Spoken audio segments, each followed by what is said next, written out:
सोलापूर स्थानिक स्वराज्य संस्था मतदारसंघाच्या विधान परिषद निवडणुकीसाठी गुरुवारी सकाळी 8 वाजल्यापासून जिल्ह्यातील 6 मतदान केंद्रावर मतदान प्रक्रिया शांततापूर्ण आणि सुरळीत वातावरणात सुरू झाली।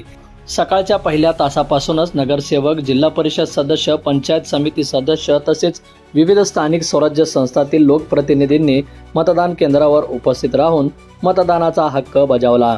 जिल्हा निवडणूक प्रशासनाने मतदान प्रक्रियेसाठी आवश्यक सर्व यंत्रणा सज्ज ठेवली असून प्रत्येक मतदान केंद्रावर सुरक्षा, मार्गदर्शन आणि तांत्रिक सुविधांची योग्य व्यवस्था करण्यात आली आहे। निवडणूक अधिकाऱ्यांकडून मतदान प्रक्रियेवर बारकाईने लक्ष ठेवण्यात येत असून सर्व केंद्रावर मतदान सुरळीत सुरू असल्याची माहिती प्रशासनाने दिली आहे।